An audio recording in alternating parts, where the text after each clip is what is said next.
গত প্রায় 18 মাস ধরে যেই শব্দটি সবচেয়ে বেশি বাংলাদেশে উচ্চারিত হয়েছে অন্তত রাজনীতির মাঠে, সেটি হচ্ছে একটি নির্বাচন, একটি সুষ্ঠু নির্বাচন। সেই নির্বাচনের দিন আজকে অনেক তাত্ত্বিক আলাপ চলছে, ভোট কেমন হচ্ছে, কি ধরনের হচ্ছে, কোথাও কোনো সহিংসতা আছে কিনা, এরকম নানা আলাপ নানা জায়গায় হচ্ছে। সাংবাদিকরা যেমন খবর জানাচ্ছেন, আপনারা যারা এই মুহূর্তে ভোটের মাঠে ভোট দিয়ে এসেছেন, নিশ্চয়ই আপনাদের কাছেও আমাদের চেয়েও আর অনেক বেশি তথ্য আছে। তারপরেও কিছু তথ্য যোগ করতেই আমরা যারা পোস্টে কাজ করি একসাথে এবং যারা ভোট দিতে গিয়েছিলাম সবাই আজকে আমরা একসাথে রয়েছি। আমি ফারহানা রহমান যেমন রয়েছি, আমাদের সাথে রয়েছেন হাসান অপু এবং একই সাথে রয়েছেন শোয়েব মাহমুদ।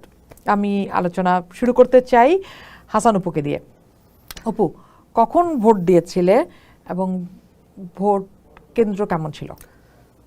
আমি আজকে যেটা প্রথমে চিন্তা করেছিলাম যে যেহেতু অফিসের একটা চাপ থাকবে, সো আমার ভোট কেন্দ্রে যাওয়া উচিত আসলে একদম প্রথম প্রহরে। তো আমি ঠিক 7:30টায় ভোট কেন্দ্রের জন্য রওনা করি। আমার ধারণা ছিল যে হয়তো কিছুটা লাইন থাকবে ভোটে, কিন্তু আমি কেন্দ্রে গিয়ে যেটা দেখলাম, আমার এখানে একটু বলে রাখি, আমার আসন হচ্ছে গাজীপুর 2। বলা যায় গাজীপুর 2-এ হচ্ছে যেই পরিমাণ ভোটার রয়েছেন, বাংলাদেশের আর কোনো আসনে এত পরিমাণ ভোটার নেই, 8,04,000+ ভোটার। তো কেন্দ্রে গিয়ে আমার প্রথম যে ধাক্কাটা আমি খাই সেটা হচ্ছে যে ভোটের যে লাইনটা হয় সেখানে কোনো ভিড় নাই। আমি ঢুকলাম জাস্ট একদম 8টা বাজে আমি কেন্দ্রে ঢুকলাম, লাইনে দাঁড়ালাম, আমার সামনে মাত্র 2 জন দাঁড়ানো ছিল। 8টা 2-এ আমি ভোট কেন্দ্র থেকে ভোট দিয়ে বের হয়ে গেছি। এইটা হচ্ছে আমার সকালের চিত্রটা। তো এমনি ভোটের পরিবেশ আমি একদম সুষ্ঠু দেখলাম। কোনো আগে যেরকম ছিল যে একটা টানটান উত্তেজনা, যে অমুক প্রতিপক্ষ এই ওদিকে এই প্রতিপক্ষ, সেরকমটা দেখিনি। মানুষের মুখে হাসি ছিল। ভোট যে সুষ্ঠু হচ্ছে সেটা কিন্তু আমি প্রথম মিনিটেই টের পাচ্ছি, কিন্তু ভোটারের উপস্থিতি সেটা আসলে আমাকে একটু চিন্তায় ফেলেছে। তো এর কারণে আমি যেটা করলাম, আমার যে কেন্দ্রটা তার আশেপাশে আরও প্রায় 5-6টা কেন্দ্র আছে, আমি সেগুলোতে একটু ঢু মারলাম। সেখানে আমি যে কেন্দ্রে ভোট দিলাম সেখানে নারী পুরুষ উভয়ই ভোট দিচ্ছেন, একটা সম্পূর্ণ নারীরা ভোট দিচ্ছেন এমন একটা কেন্দ্রেও গেলাম। নারী কেন্দ্রে যেটা দেখলাম ভোটার উপস্থিতি সেখানেও খুব আশাব্যঞ্জক তেমনটা না। ভোটের লাইন খুবই ছোট, হয়তো এক একটা লাইনে 7 জন 8 জন 20 জন সর্বোচ্চ এরকম দেখলাম। আর আমার কেন্দ্রে যেখানে নারীরা আরেকটা পাশে ভোট দিচ্ছিলেন সেখানে আমি পুরুষদের চেয়ে নারীদের ভিড়টা একটু বেশি দেখেছি। তাও সেটা পুরুষ যদি আমি সহ ওখানে যদি 10 জন থাকি, নারী ছিলেন হয়তো 30 থেকে 35 জন। এটা হচ্ছে আমার দেখা। এবং অন্যান্য যে আরও 4-5টা কেন্দ্র আমি দেখলাম সেটা আসলে পরিস্থিতিটা এরকমই ছিল। ঠিক সকাল 9টা পর্যন্ত আমি এই ঘটনাটা বলতে পারি। আচ্ছা, আমরা একটু শোয়েব ভাইয়ের কাছে যাই। শোয়েব ভাই, আপনি নিশ্চয়ই 5টা কেন্দ্র ঘুরেই শেষ হয় নাই, মানে নিজের কেন্দ্র ছাড়া কতগুলো কেন্দ্র ঘুরেছেন আজকে? মোটামুটি আমার তো ঢাকা 13 আর পাশে ঢাকা 10, তো সব মিলে আমার 27টার মতো কেন্দ্র জাস্ট ইয়েতে ঘুরে হয়েছে। তো আমার ইয়েটা হচ্ছে অপু ভাইয়ের যে ভোটার উপস্থিতি নিয়ে এটা টোটাল ডিফারেন্ট। কারণ আপনিও সকালবেলা মোহাম্মদপুরে ভোট দিচ্ছেন, তো মোহাম্মদপুরের ব্যাপারটা হচ্ছে পুরো উৎসব মুখর অবস্থা। মোহাম্মদপুরে খাওয়া দাওয়া হচ্ছে লিটারালি, মানে সিরিয়াসলি, মানে সব মুরব্বীরা রাস্তায় নেমে আসছে, ভোট দিতে যাচ্ছে, দোকানপাট খোলা, আশপাশের যে মানে কেন্দ্রের পাশেরগুলো না, মহল্লার দোকানপাটগুলো খোলা, খাওয়ার দোকান খোলা, তেহারির দোকান খোলা। আমি অবশ্য এই যে উৎসব মুখর যে এই পরিবেশটা না পাওয়ার একটা বড় কারণ হতে পারে মোহাম্মদপুর যেরকম একটা আবাসিক এলাকা, গাজীপুর 2 আসন বা এর যে টেরিটরি, এটা কিন্তু আবাসিক এলাকা না, এটা কিন্তু শিল্প অঞ্চল। এই শিল্প অঞ্চলে যারা কাজ করছেন তারাই বেশিরভাগ ক্ষেত্রে এই অঞ্চলের ভোটার। স্থানীয়রা তো আছেনই, কিন্তু তারপরও একটা বড় অংশ কিন্তু নির্বাচনের আগে যে ছুটিটা ছিল সেই ছুটিতে একদম ঈদের উৎসবের মতো বাড়ি 4 দিনের ছুটি, এটা কেউ মিস করতে চায় না। শোয়েব ভাই, সো ওই 28টা কেন্দ্রে যে ঘুরেছেন, কেমন উপস্থিতি দেখলেন ভোটার? আমি তো নারী উপস্থিতি প্রচুর দেখলাম। মোহাম্মদপুরে ধরেন আমি নূরজাহান গার্লস স্কুল কেন্দ্র যেটা, কিংবা বেঙ্গলি মিডিয়াম স্কুল কেন্দ্র, বেছে বেছে নারী কেন্দ্র যান নাই তো? বেছে বেছে যাওয়া হয়নি। তারপর ধরেন মাইলস্টোন স্কুল কেন্দ্রটা, পেডাগোগি স্কুল কেন্দ্র, রায়ের বাজার হাই স্কুল, মানে এই যে জায়গাগুলো, এগুলো মোটামুটি সব বড় বড় কেন্দ্র, কেন্দ্রীয় কলেজের ইয়েটা। এখানে আমার কাছে যেটা মনে হচ্ছে যে সকালবেলায় মোহাম্মদপুরের সম্ভবত আপনার প্রথম ধাক্কাতে বেশ ভালো একটা ভোট হয়ে গেছে। এটা ওভারঅল যে দেশের পরিস্থিতি, পরে যখন আমরা 12টার দিকে দেখলাম যে পত্রিকায় যে মাত্র 32%, এটার সাথে মোহাম্মদপুর মিলানো দুপুর যাচ্ছে না। 12টা পর্যন্ত। দুপুর 12টা পর্যন্ত। হ্যাঁ। আমি ধাক্কাটা খাইছি পত্রিকা দেখে, কারণ আমার কাছে মনে হচ্ছে যে মোহাম্মদপুরে যেরকম উৎসব না, কিন্তু আমিও তো মোহাম্মদপুরে ভোট দিয়েছি, কিন্তু আমি যে কেন্দ্রতে ছিলাম সেখানে একটা বিল্ডিং এ প্রায় 6টা বুথ ছিল। একটা বেগম না। এটা কি রোকেয়া যেন? মেমোরিয়াল। রোকেয়া মেমোরিয়াল, হ্যাঁ। তো সেখানে দেখলাম যে আসলে ভোটার উপস্থিতি যথেষ্টই কম। মানে আমি ভোট দিয়েছি 10:30টার দিকে। 10:30 দিকে। আমি আমার বুথের তৃতীয় ভোটার ছিলাম। এখানে আপা আমি একটু যোগ করি, বিবিসি বাংলা সাংবাদিক কাদির কল্লোল, উনি দুপুর 12টা পর্যন্ত বা 11টা পর্যন্ত উনি 3 ঘন্টার একটা পর্যবেক্ষণ দিয়েছেন, যেটা বিবিসি বাংলাতেও এসেছে। উনি ঢাকা শহরের অন্তত 8টা কেন্দ্রে ঘুরেছেন, কিন্তু উনিও যেটা দেখছেন যে বড় কোনো দীর্ঘ লাইন উনি কিন্তু ওই সময় দেখেন নাই। সেক্ষেত্রে একটা জিনিস একটু বলতে চাই যে সেক্ষেত্রে একটা জিনিস একটু শোয়েব মাহমুদ, আপনার কাছে একটু জানতে চাই যে আমরা যদি এই উপস্থিতি নিয়ে কথা বলি, সেক্ষেত্রে গ্রামাঞ্চলে বা জেলা শহরে উপস্থিতি যতটা দেখছি আমরা গণমাধ্যমে, রাজধানীতে উপস্থিতি বেশি, এরকম কি দেখা যাচ্ছে? এটার জন্য আমি বললাম না যে আমি যখন ধানমন্ডি মোহাম্মদপুরে, তখন আমি বুঝতেছি না, কারণ ধানমন্ডি মোহাম্মদপুর পুরোপুরি আবাসিক লোকাল এরিয়া, কিন্তু প্রতিটা কেন্দ্রে ভিড় আছে। কিন্তু আমি যখন ধরেন ধানমন্ডি মোহাম্মদ, আমি রিক্সা দিয়ে বাসা থেকে আসতে হয়েছে, আমি যখন তেজগাঁর ভিতর দিয়ে ঢুকলাম, মানে ফার্ম গেটের ভিতর দিয়ে ঢুকলাম, বিজ্ঞান কলেজের সামনে ভিড় নেই, এই সাইডে বটমূল্য অরফানেজ ভিড় নাই, কিন্তু টোটাল উল্টা সিনারি কিন্তু মোহাম্মদপুর লালমাটিয়ায়। মানে আমি তখন বুঝলাম যে আবাসিক এলাকাগুলায়, মানে লোকাল এরিয়ায় ভোটার যে উপস্থিতি এটা বেশি।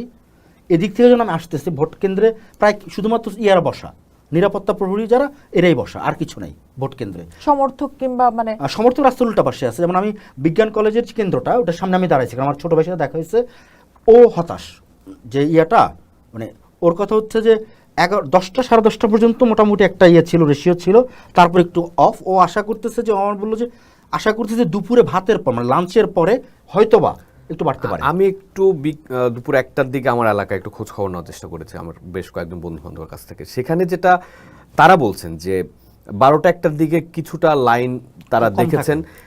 শফিউদ্দিন স্কুল যে এলাকাটায়, মানে আউচপাড়া আমরা যে এলাকাটাকে বলি, ওটা মূলত একটা আবাসিক এলাকা, ওই জায়গাগুলোতে কিছুটা ভোটারের উপস্থিতি আছে।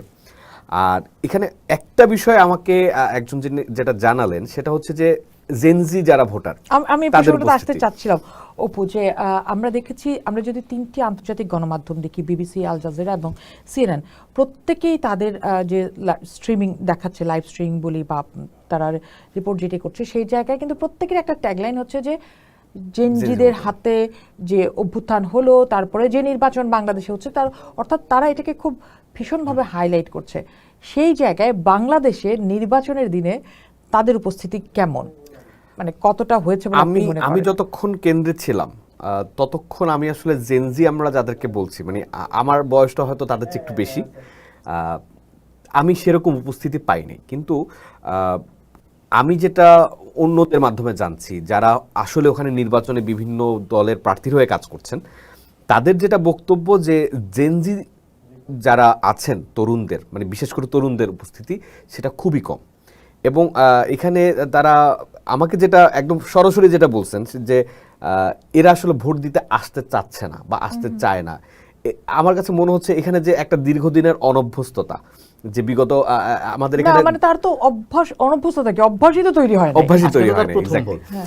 আমরা যদি দেখি যে আমার এখানে ভালো একটা ইলেকশন, আমরা যেহেতু বিভিন্ন জায়গায় ইভেন আমরাও করেছি বিভিন্ন ইলেকশনের অতীতের ফলাফলগুলো 2008 পর্যন্ত আমরা মোটামুটি আমরা করেছি, অন্যান্য গণমাধ্যম করেছে। এরপরে নির্বাচনগুলোকে আমরা আসলে ভাবে ধরছি না।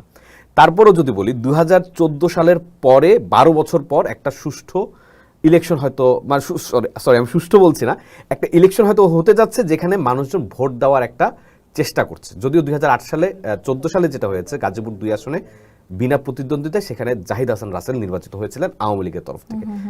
তো ওই যে একটা ধারাবাহিকতার অভাব, বা 2018 সালে যখন ভোটাররা যাচ্ছেন কেন্দ্রে, তারা শুনছেন যে ভোট দেওয়া হয়ে গেছে, 2024 সালে আমরা দেখলাম যে এই যে 2টা নির্বাচনে ভোট দিতে পারলো না, 2024 সালে সেটা আরও ফল করলো, মানে মানুষজন ধরেই নিছে যে নির্বাচন হবে না। সেই অনভ্যস্ততা এই নতুন ভোটাররা কিভাবে ভোট দিতে হবে, ভোটকে তারা কিভাবে নিচ্ছে, সেই জায়গাটা আমার কাছে মনে হয় জেনজিরা এখনো ভোটের না, প্রতি আমি এই এখানে জায়গায় আমি একটু একটু- শোয়েব ভাইয়ের আমি কাছে একটু আসতে add করি, চাই। হ্যাঁ। না, আমি আপনার কাছেই আসতে চাই, কারণ গণ অভ্যুত্থানের সাথে মানে খুব নিবিড়ভাবে শোয়েব মাহমুদের যোগাযোগ ছিল। তিনি বিভিন্ন মানে নানাভাবে আমরা জানি যে শোয়েব মাহমুদের যোগাযোগ ছিল। শোয়েব মাহমুদ, কেন আপনার কাছে মনে হয় যে জেনজিদের উপস্থিতি কমে গেল? কেন? যেমন পাটোয়ারি বলছেন যে আমার যারা ভোটার তারা তো ঘুমাচ্ছে, দুপুরে পরে উঠবে। আমার ভোটাররা জেনজি। জাস্ট আপা আমি এই কথাটাই বলতে যাচ্ছি যে আমি কিন্তু বললাম যে মোহাম্মদপুর উৎসব মুখর পরিবেশ, আপনিও দেখছেন। আপনি একটু চিন্তা করতে, জেনজি আমরা কয়জন পেয়েছি রাস্তায়? আমি খুব রেয়ার, অল্প একটু, খুব হ্যাঁ, রেয়ার। খুব বেশি না। মানে আমি যখন নূরজাহান গার্লস স্কুল কেন্দ্রে যারা আছেন সবাই তো মোটামুটি পরিচিত। যেমন আমি যখন জিজ্ঞেস করলাম পোলিং অফ ইয়ারে, ও বলতেছে ভাই এখনো মনে ঘুম থেকে উঠতে পারেনি। মানে মজা করে বলা হচ্ছে ঘুম থেকে উঠতে পারেনি, কিন্তু মজার বিষয়টা হচ্ছে যে আমি ভোটার উপস্থিতি জেনজি একদম খুব কম পাইছি আমার যে জায়গাগুলোতে। আমি শুধুমাত্র কিশোরী স্কুল যে কেন্দ্রটা ওখানে, আমি একটু জানতে চাই কারণটা কি হতে পারে? মানে- কারণ আপনার সাথে তো এদের ভালো যোগাযোগ ছিল। আমার কাছে এটা কি মনে হয় জানেন, এটা এই মুহূর্তে বলাটা ঠিক হবে কিনা আমি জানি না। ভোট নিয়ে মানুষের ভিতরে অভিহিত একটা ধারাবাহিক কথাটা বললো যে চোদ্দোতে বিনা নির্বাচনে বিনা প্রতিদ্বন্দ্বিতায় 153 জন পাস, 18তে মৃত ব্যক্তিরা ভোট দিয়ে গেল, আমার ভোট আমি দিতে পারি নাই। মানুষের মধ্যে যে উৎসাহের যে ভাটাটা ছিল, তারপর ধরেন 2024-এ মানুষ যেতে পারলো না। আমরা কিন্তু ধরেন গত 3 দিন যাবত একটা বিপরীত সিনারিও দেখতে পাচ্ছিলাম। মানে ভোট গ্রহণের আগ পর্যন্ত কি আমরা দেখতে পাচ্ছিলাম যে মানে বাস ট্রাক যে যেভাবে পারতেছে গ্রামে যাচ্ছে, বাড়িতে ফিরে যাচ্ছে, উৎসব মুখের একটা পরিবেশ। আমরা স্টিল না বলছি উৎসব মুখের পরিবেশ, কিন্তু এই যে আমরা যে পরিমাণে মানুষকে গ্রামে যেতে দেখলাম, মানে ভোট দিতে তার এলাকায় যেতে দেখলাম, ঢাকায় উপস্থিতি অনেক কম।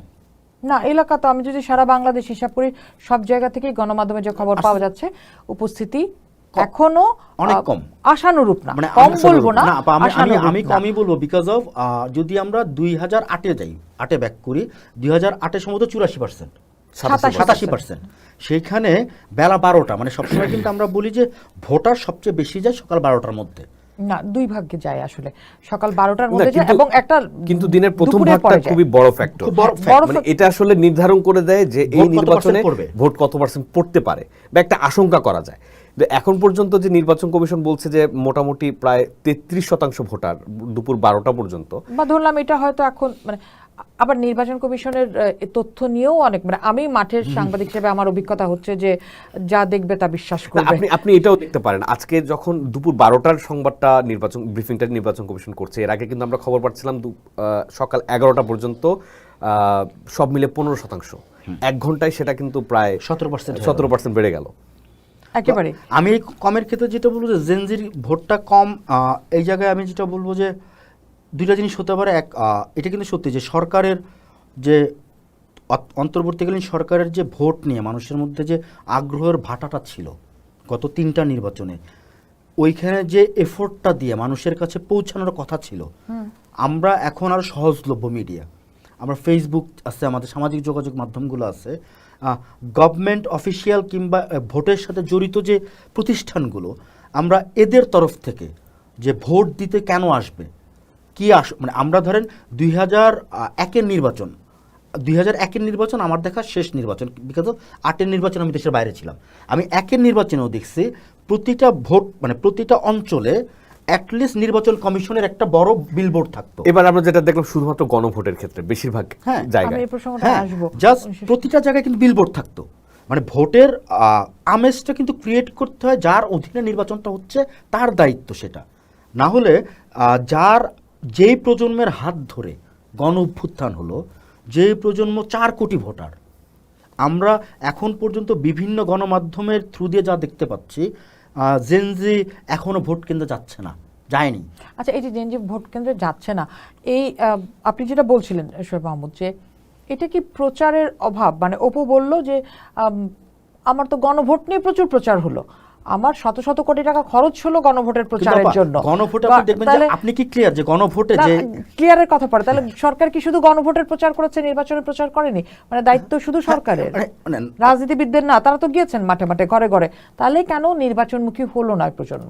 ফুটবল ওয়ার্ল্ড কাপটা আয়োজন করে কিন্তু ফিফা মূল দায়িত্বটা হচ্ছে ফুটবল ওয়ার্ল্ড কাপের প্রচারণার, টিমগুলো পার্টিসিপেন্ট, সে পার্টিসিপেন্ট হিসেবে তার অংশের যে প্রচারণা সে সেটা করতেছে, কিন্তু ওভারঅল যে জুন মাসের 11 তারিখ থেকে ফুটবল ওয়ার্ল্ড কাপের পর্দা নাড়বে, ফুটবল ওয়ার্ল্ড কাপটাকে 202টা দেশে পাঠানো, 202টা দেশকে এটার সাথে এঙ্গেজমেন্ট করানো, এইটার দায়িত্ব কিন্তু আপা হচ্ছে ফিফার। তো এখানে ফিফার ভূমিকা ছিল অন্তর্বর্তীকালীন সরকার। তারা শুধুমাত্র ভোটের যে 2টা পোর্শন, একটা পোর্শনকে আমার কাছে মনে হলো যে এটা আমার সন্তান না। না কিন্তু হ্যাঁ, জাতীয় নির্বাচনটা আমার সন্তান না। আমি আপনাকে একটু প্রশ্নটা করি। ফিফা প্রচারণা করছে ফিফা ওয়ার্ল্ড কাপের, ব্র্যান্ডিং করছে মূলত, সেখানে দলগুলো পার্টিসিপেটও করে, দলগুলো কিন্তু নিজেরাই খেলে।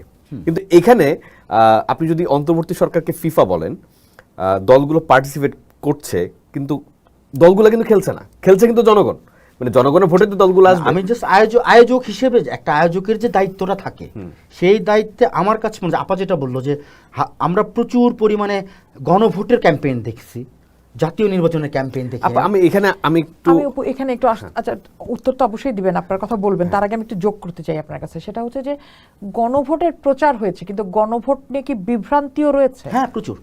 আমার মত, আমি যেটা দেখি বা অনেকের সাথে যেটা কথা বলে জানি, আসলেই সেখানে একটা বিভ্রান্তি আছে এবং ভালো ধরনের ফাঁক যেমন আছে। আমরা গণভোটে হ্যাঁ জিতলে কি হবে, না জিতলে কি হবে, এই জায়গাটা আমার কাছে মনে হয় একটা একতরফা ভাবে একটা প্রচারণা আমরা দেখেছি। সো আমার কাছে মনে হয় এটা একটা বড় অসতর্কতার জায়গা, জনগণ কিন্তু বুঝতে পারে না নাতে কি আছে এখন, কারণ আমি একটা পক্ষে কিন্তু ব্ল্যাঙ্ক রাখছি।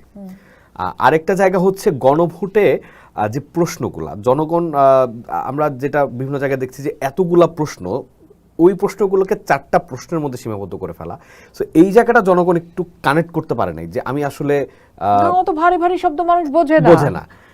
2 নাম্বার ব্যাপারটা হচ্ছে গণভোটের চিহ্ন।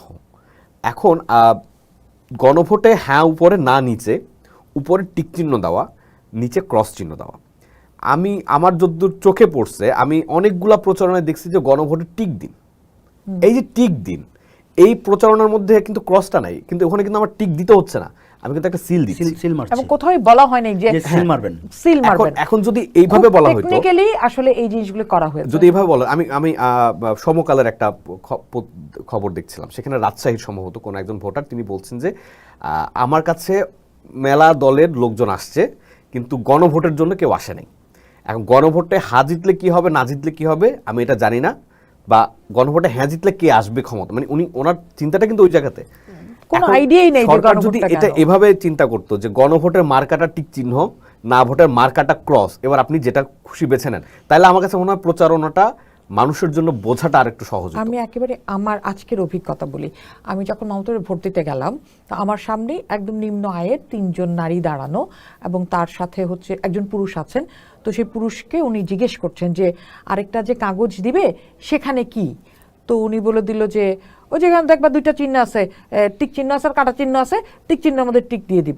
না, উনি জিজ্ঞেস করছে ওইটাতে কি করবো, বলো কারণ যেটা রাইট আছে ওটাতে রাইট দিবি, মানে যেহেতু নিশ্চয়ই আত্মীয়। তবে আমি এখানে একটা কথা একটু বলে রাখি, সেটা হচ্ছে যে আমি আজকে এবং গত কয়েকদিনে নির্বাচনী প্রচারণা, এবং আজকে তো ভোট কেন্দ্রের বাইরে কিন্তু দলগুলার প্রতিনিধি বা কর্মীরা থাকেন, আমি এই জায়গাতে যতগুলা কেন্দ্রের সামনে গিয়েছি ওখানে আমি কোথাও কিন্তু ধানের শীষের কর্মীরা বাদে অন্য কোনো কর্মীদের মার্কা পাইনি। আর নির্বাচনে আমাদের দেশে যেটা কালচার, সেটা হচ্ছে যে একজন মানুষ ভোটার যখন ভোট কেন্দ্রে ঢুকছেন তখনও কিন্তু কর্মীরা তার নিজের একটা মার্কেটিং করেন যে আমার মার্কাটায় ভোট দিয়েন। সেই জায়গায় তো আমি আজকে কিন্তু কোথাও শুনি নাই যে গণভোটটাও একটু দেখেন, মার্কাটা কে কোন দিকে দিচ্ছে এটা পরের বিষয়, গণভোটটাও একটু দেখেন, এটা কিন্তু আমি শুনিনি। এর মানে প্রচারণা আসলে দলগুলোর যে ভার্সাস রাজনৈতিক দল হয়ে গেছে। সরকার হচ্ছে তার গণভোট আর রাজনৈতিক দলগুলো তার জাতীয় নির্বাচন। এবং এখানে একটা ঝামেলা যেটা হয়েছে সেটা হচ্ছে আমাদের মোহাম্মদপুরে টোটাল 10 জন নির্বাচন, তার 10 জন। তো মজার বিষয় হচ্ছে যে আমি এই জায়গাটাতে আসতে চাচ্ছিলাম যে 2টি প্রতীক বাদে বাকি প্রতীক কোথায়। আমি সবচেয়ে মজার বিষয় হচ্ছে যে আমাদের এখানে আমাদের এক ছোট ভাই প্রার্থী, স্বতন্ত্র প্রার্থী।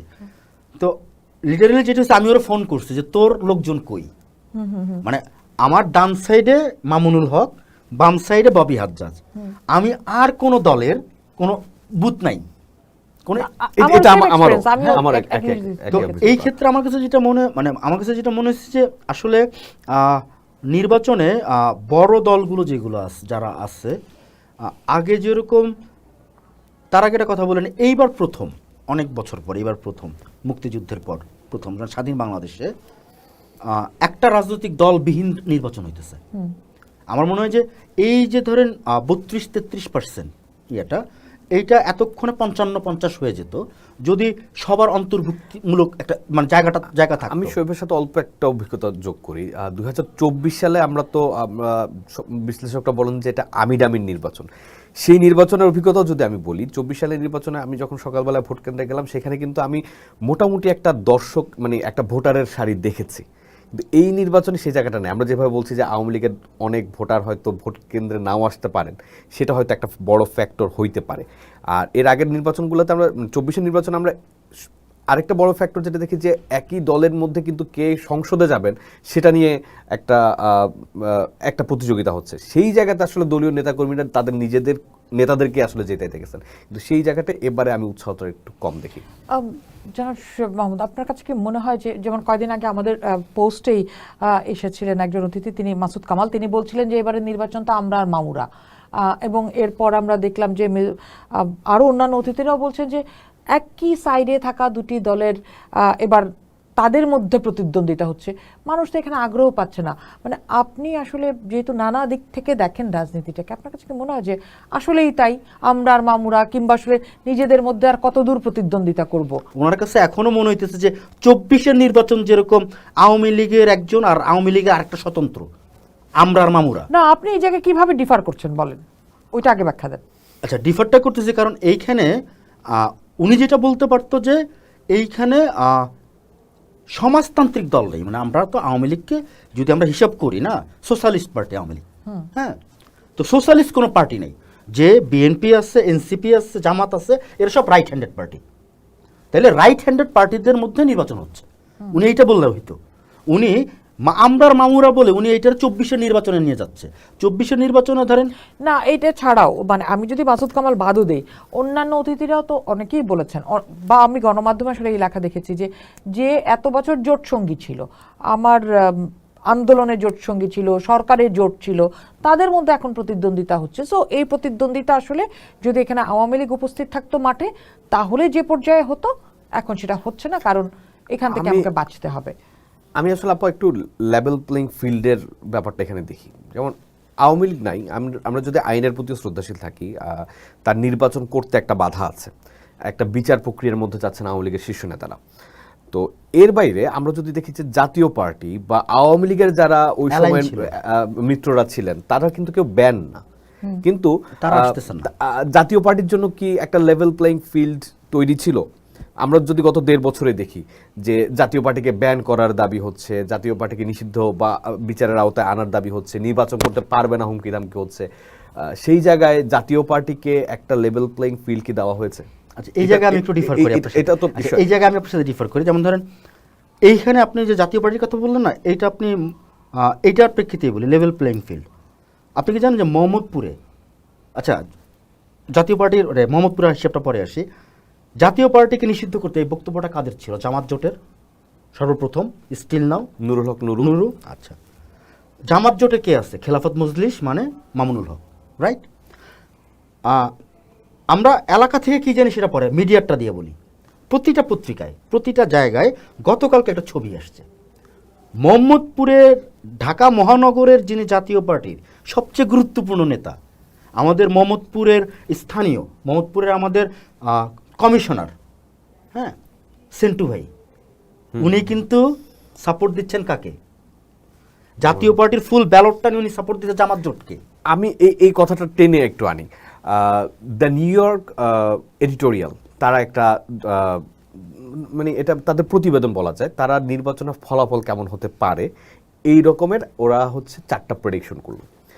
একটা প্রেডিকশন খুবই চমকপ্রদ, যদিও এই প্রেডিকশনে ওরা চান্স দেখছে 20%। সেখানে তারা বলছে যে সরকার যেটা গঠন হতে যাচ্ছে সেটা হতে পারে কোয়ালিশন। সেই কোয়ালিশনটা কীভাবে? ওরা বলছে যে যদিও তার ভোটের কয়েকটা ফ্যাক্টর দেখাইছে, এখন যদি তাদের এই 20% সম্ভাবনাটা কাজে লাগে, তাহলে এই জায়গাতে আসলে ফ্যাক্টর কি জাতীয় পার্টি হবে না? হ্যাঁ, তো আমি তো জাতীয় পার্টিকে নির্বাচনের বাইরে রাখতে পারিনি, জাতীয় পার্টিকে আমি লেভেল প্লেইং ফিল্ডও দেইনি, কিন্তু ফ্যাক্টর হয়ে যাচ্ছে কিন্তু জাতীয় পার্টি অথবা ইসলামী আন্দোলন। ওখানে বলা হচ্ছে যে 50% চান্স হচ্ছে বিএনপির ক্ষমতায় চলে আসার, 20% চান্স হচ্ছে বিএনপির আসন কমবে কারণ তার বিদ্রোহী প্রার্থী আছে 92টা 79টা আসনে, আর 10% জামাতের পক্ষে তাদের রায় যে জামাত সরকার গঠন করতে পারে। এখন আমার কেন যেন ঘুরে ফিরে মনে হয় যে আমরা যে জরিপগুলা ইদানিং আমরা দেখছি বা লাস্ট কয়েকটা জরিপে দেখছি, বেশিরভাগ জরিপে বিএনপিকে বললে একটা জরিপ কিন্তু আসছে যে জামাত 105টা আসন পাবে, বিএনপি পাবে 101টা। ভোটের পার্সেন্টেজে ওই জরিপে কিন্তু বিএনপি বেশি, তারা বলছে 72টা আসনে হাড্ডাহাড্ডি লড়াই হবে। এখন এই যে যদি হাড্ডাহাড্ডি লড়াইটা হয় তাহলে ওই জরিপটা তো আমার 20% সম্ভাবনা সেই জায়গার সাথেও মিলে যায়। তো ওই যে গ্রাউন্ড ওয়ার্কটা এরকম যে হইতে পারে, এটা কি আপনার মতে, এই যে এখন আপনি যেটা যে উদাহরণটা দিলেন, আপনার মতে কি পলিটিক্যাল পার্টিগুলো সেটা কখনো চিন্তায় আনছে বা সরকারকে এইসব চিন্তায় আনছে যে আমাকে যে প্রত্যেকটা পার্টির জন্য লেভেল প্লেইং ফিল্ড দিতে হবে? দেখেন, আমি একটু আগে একটা কথা বললাম না যে এই যে এবারে নির্বাচনে আমরা যে এখন পর্যন্ত 32 দেখতে পাচ্ছি কিংবা কেন এখনও কম, দুইটা আমি অপশন দিলাম, মানে দুইটা জিনিস আলোচনা করলাম। একটা হচ্ছে সরকারি প্রচারণার অভাব, 1। 2 নম্বর হচ্ছে একটা রাজনৈতিক দল যারা গণ অভ্যুত্থানের ফলে দেশে নাই, পালাই গেছে, যাদের পুরো এস্টাবলিশমেন্ট নাই এখন, তাদের সকল কিছু বিচারাধীন আছেন, তো তাদের তো একটা সাপোর্টার বেস আছে। আচ্ছা, জাতীয় পার্টি তাদের অ্যালাইন ছিল। জাতীয় পার্টির জন্য আমরা জাতীয় পার্টির ক্ষেত্রে দেখছি যে প্রত্যেকটা দলই এক ধরনের প্রেশার ক্রিয়েট করছে যে জাতীয় পার্টিকে নিষিদ্ধ করতে হবে। জাতীয় পার্টিকে ইভেন আমরা এটাও দেখছি জাতীয় পার্টির অফিস পড়ায় দেওয়া হয়েছে। আবার আমরা এটাও দেখতেছি যে জাতীয় পার্টি সরাসরি যেই জোটটা তাদের অফিস পড়াইছে, জাতীয় পার্টি তাদেরকেই তাদের ভোট ব্যাংক সহ নিয়ে যাচ্ছে। সেজন্যই বলছিলাম যে নির্বাচন বা রাজনীতি আসলে এমন একটা বিষয়, কিছু নাই। এখন যদি ওই 20% যদি আসলেই হয় তাহলে বাংলাদেশের রাজনীতিটা কোন দিকে যাবে? যে গত 1.5 বছর আপনি যেটা বললেন যে এটা একটা পক্ষ যারা নির্বাচনের প্রতিদ্বন্দ্বিতা করছে, ওটা আরেকটা পক্ষকে দমানোর যে রাজনীতি, তাদের সাথে কি কোয়ালিশন করতে হবে? সব উত্তর পাওয়া যাবে, কিন্তু ভোটের ফল পেতে পেতে নিশ্চয়ই আমাদের 12 ঘন্টা থেকে 24 ঘন্টা লাগতেই পারে, কিন্তু তারপরে আমরা হয়তো সেটা জেনে যাব। আমরা আশা করছি আবারও আমাদের কথা হবে কিছুক্ষণের মধ্যে। ধন্যবাদ শোয়েব আহমদ, ধন্যবাদ অপু আমাদের সাথে যুক্ত হওয়ার জন্য। পোস্ট দেখুন, ভাবুন, করুন, পোস্টের সাথেই থাকুন।